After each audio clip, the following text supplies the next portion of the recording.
Hello friends, नमस्कार। स्वागत है आपका YouTube channel India Dheeraj Singh में। और स्टॉक मार्केट की बात करते हैं दोस्तों। और स्टॉक है Shriram transport finance company limited. ये एक एनबीएफसी कंपनी है और पिछले कुछ समय से जिस तरह से इसमें गिरावट थी, लगभग ये 500 के आसपास तक आया था, वहाँ से बढ़ के लगभग 658 के आसपास कारोबार कर रहा है। तो कुछ इसमें खबरें भी हैं, जैसे फंड राइज भी होना है आगे आने वाले दिनों में। फाइनेंस कंपनी है और ज़्यादातर आप व्हीकल फाइनेंस में है, मल्टी यूटिलिटी व्हीकल फाइनेंस में है, 3 व्हीलर फाइनेंस में है, ट्रैक्टर फाइनेंस में है। जैसे कि आप देख रहे हैं कि ऑटो सेक्टर में थोड़ी सी कमजोरी तो है, बट ये ऑटो के जो शेयर्स हैं ऊपर की तरफ है, अब आंकड़े भी आने लग गए। तो आने वाले दिनों में Shriram transport finance company limited में फंड राइज की बात है 58 तक है। तो उसका टेक्निकल चार्ट देखेंगे और चार्ट के अनुसार देखेंगे कि क्या ऊपर की तरफ जाता हुआ दिख रहा है। फिलहाल तो काफ़ी ऊपर के लेवल से गिर के ये नीचे की तरफ आया था। इस वक्त मार्केट कैप देखते हैं तो 16,661 करोड़ है, फेस वैल्यू 10 रुपीज़ का है और डिविडेंड भी कंपनी देती है। और ईपीएस लगभग 13 के आसपास, 13-14 के आसपास था। तो एक तरह से हाफ में है ये और लगभग 1300 के ऊपर ये कारोबार, लगभग 1300 इसने हाई किया था, वहाँ से गिर कर लगभग 500 के आसपास आया, अब 658 के आसपास है। इसका जो प्रॉफिट रहता है पिछले जून में जो है 4,140 करोड़ का था और नेट प्रॉफिट था 320 करोड़ का। और उससे पहले, कोविड से पहले, लगभग 600 करोड़ से 800 करोड़ तक का इसका प्रॉफिट रहता था। और जैसे कि आप देख रहे थे कि ऑटो सेक्टर में एक तरह से ऊपर की तरफ जाने की उम्मीद थी और इसीलिए स्टॉक ऊपर की तरफ जा रहा था। अब वही सिचुएशन अब आने वाले दिनों में दिख रही है। तो Shriram transport finance corporation limited हो सकता है कि आने वाले दिनों में ये ऊपर की तरफ जाता हुआ दिखे, क्योंकि ऑटो सेक्टर के जो शेयर्स हैं काफ़ी तेज़ी से ऊपर की तरफ गए हैं। बट जो फाइनेंस वाले शेयर्स हैं, जैसे कि महिंद्रा फाइनेंस है, श्रीराम ट्रांसपोर्ट फाइनेंस, ये ऊपर की तरफ नहीं गए। तो हो सकता है कि एक तेज़ी आने वाले दिनों में बने। और इसमें फंड राइज की भी बात है दोस्तों। कंपनी एक फिर से फंड राइज करने की कोशिश कर रही है, उसमें से जो ऑप्शन होते हैं फंड राइज के, तो वो करेगी। सारा कुछ अभी Shriram transport finance corporation limited में है। और एनबीएफसीज में एक तरह से जो दबाव था अब वो धीरे धीरे कम होता जाएगा, क्योंकि और दबाव कम होते जाएगा क्योंकि अनलॉक अब सारा कुछ खुल गया है। तो आने वाले दिनों में अगर व्हीकल ज़्यादा बिकेंगे, फाइनेंस ज़्यादा होगा, तो ये शेयर ऊपर की तरफ जाता हुआ दिख सकता है। एक महत्वपूर्ण बात यह है कि श्रीराम काफ़ी वॉलेटाइल स्टॉक है, ये काफ़ी उतार चढ़ाव होता है इसमें। और इसमें जब ये लगभग 500 के आसपास था, नज़र थी इसमें फाइनेंस में, बट ये है कि ट्रेड के हिसाब से अगर आप देखते हैं या आपने इन्वेस्टमेंट किया है तो उसका टेक्निकल चार्ट देखते हैं दोस्तों, उसको देखते हैं कि किस तरह से ये कारोबार कर रहा है पिछले कुछ समय से। तो उसके अनुसार इसका टारगेट, उसके अनुसार इसका लेवल, सपोर्ट, रेजिस्टेंस और टारगेट देखने की कोशिश करते हैं दोस्तों। ये Shriram transport finance company limited का चार्ट लगा हुआ है, डेली कैंडल्स हैं। अब इसमें देखते हैं कि ऊपर का जो हम टारगेट अगर हम देखें पिछले कुछ समय से, जैसे कि ये लगभग देखिए, अगर आप ट्रेड करते होंगे लगभग 770 तक ये जा रहा है, वहाँ से एक तरह से इसमें गिरावट है।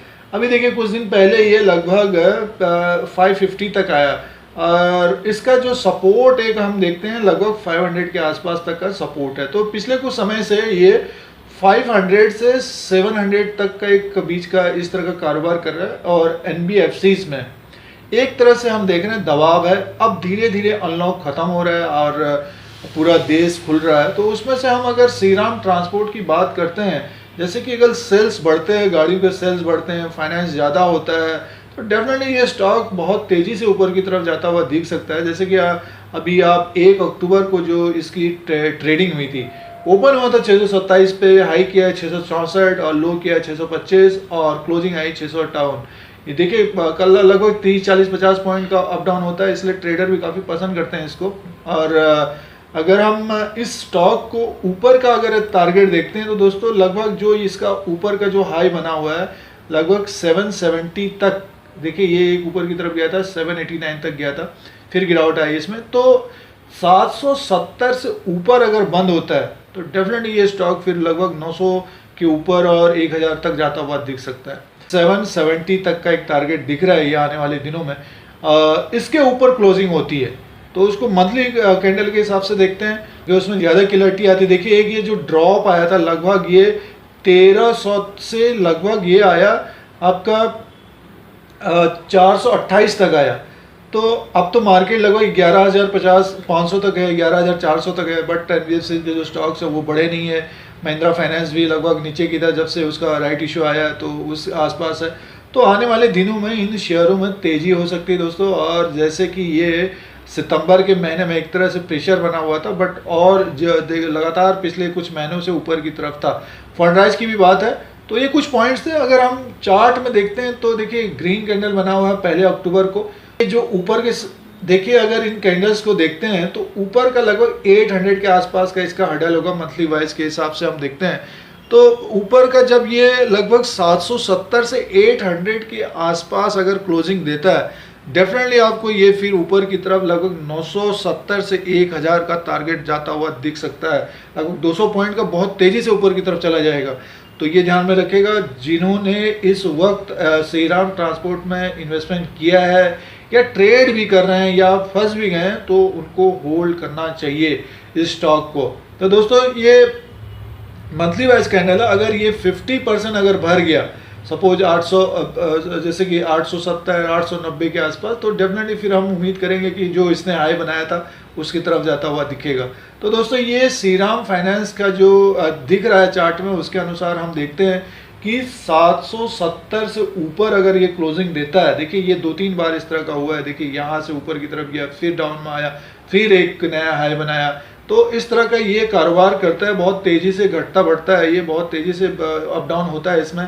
तो ये जो एक तरह से हम देखते हैं, जो एक तरह से हम देखते हैं तो 770 इसका एक महत्वपूर्ण, 770 के ऊपर अगर ये बंद होता है तो बहुत तेज हो जाएगा। एक तरह से ये मंथली में बहुत बुलिश हो जाएगा जो लंबे समय के लिए। जैसे अगर हम चार्ट को देखते हैं, ये जो कैंडल्स बने हुए मंथ वाइज बने हुए, ये मार्च का है, अभी ये अक्टूबर का बन रहा है। तो 770 के ऊपर अगर क्लोजिंग देता है तो बहुत तेज हो जाएगा दोस्तों। ये नहीं कि 770 चला गया, क्लोजिंग नीचे 700 के आसपास, वो थोड़ा सा आपको फिर बेरिश टाइप का हो जाएगा, नीचे की तरफ करेक्ट करेगा, फिर ऊपर की तरफ जाएगा, जैसे कि पिछले कुछ महीनों से हो रहा है। तो अगर हम इसको किसी भी मंथ 770 के ऊपर अगर क्लोजिंग देता है, डेफिनेटली आपको स्टॉक ऊपर की तरफ जाता हुआ दिखेगा। देखिए पिछले कुछ महीनों से इस तरह का रहा है, ये 784 की तरफ जाता है, फिर क्लोजिंग नीचे की तरफ जाता है। जिस मंथ 770 के ऊपर बंद होगा तो ये लगभग 1000 से ऊपर की तरफ का जाता हुआ दिख सकता है। क्वार्टरली रिजल्ट आ रहा है, उसमें आपको अगर थोड़ा सा भी इम्प्रूवमेंट दिखेगा, कंपनी में थोड़ा सा भी अगर सेल्स दिखेगा, इम्प्रूवमेंट दिखेगा, और थोड़ा सा भी सेल्स का इम्प्रूवमेंट दिखता है और प्रॉफिट अच्छा आता है, तो डेफिनेटली स्टॉक जो है अच्छा खासा तेज हो सकता है। तो इसमें नज़र बनाए रखिए दोस्तों। और चार्ट के अनुसार तो लग रहा है कि अब ये ऊपर की तरफ जाता हुआ दिख सकता है, क्योंकि पिछले कुछ महीने से ये ट्राई कर रहा था बट हो नहीं पाया, और सितंबर में एक तरह से गिरावट आई, फिर से अब ये ऊपर की तरफ जाता हुआ दिख रहा है अक्टूबर में। तो इसको RSI के अनुसार भी देखते हैं। देखिए एक तरह से अगर आप रिलेटिव स्ट्रेंथ इंडेक्स के अनुसार देखते हैं, देखिए मंथली वाइज में एक तरह से ड्रॉप आया है इसमें, और अभी ये चल रहा है लगभग 40 के आसपास। तो अभी ऊपर की तरफ लगभग 70 है, काफ़ी समय लग सकता है। तो नेक्स्ट 2-4 महीने में ये अच्छा खासा ऊपर की तरफ जाता हुआ दिखेगा। बट तो श्रीराम ट्रांसपोर्ट का जो व्यू रहेगा, इसका जो ऊपर का टारगेट लगभग 770 का होना चाहिए, उसके ऊपर क्लोजिंग देता तो और भी तेज होता हुआ दिखेगा। तो अगर जिन्होंने 500 के आसपास 550 के आसपास लिया है या लेना चाहते हैं, तो गिरावट होती है तो इसमें नज़र रखिए, और आपको ये ऊपर की तरफ जाता हुआ दिख सकता है। स्टॉप लॉस लगाना है तो 500 का एक स्टॉप लॉस लगाने की कोशिश करिए, जो स्टॉप लॉस के द्वारा कारोबार करते हैं। तो ये श्रीराम ट्रांसपोर्ट का लेवल, सपोर्ट और रेजिस्टेंस होगा, और जो फंसे हुए हैं उनको बने रहना चाहिए ऊपर। और चार्ट पैटर्न के अनुसार आपको रेजिस्टेंस, सपोर्ट, लेवल्स बताने की कोशिश थी। आप लोगों को इसी तरह से इंडिया का जो शेयर मार्केट है, स्टॉक मार्केट है, उसका अपडेट, एनालिसिस सारा कुछ लेटेस्ट देने की कोशिश करते हैं। अगर आपको ये YouTube channel India Dheeraj Singh देखना है तो सब्सक्राइब और बेल आइकन को प्रेस करिए, फिर कोई नया वीडियो लेके आएंगे। आज के लिए इतना ही, धन्यवाद।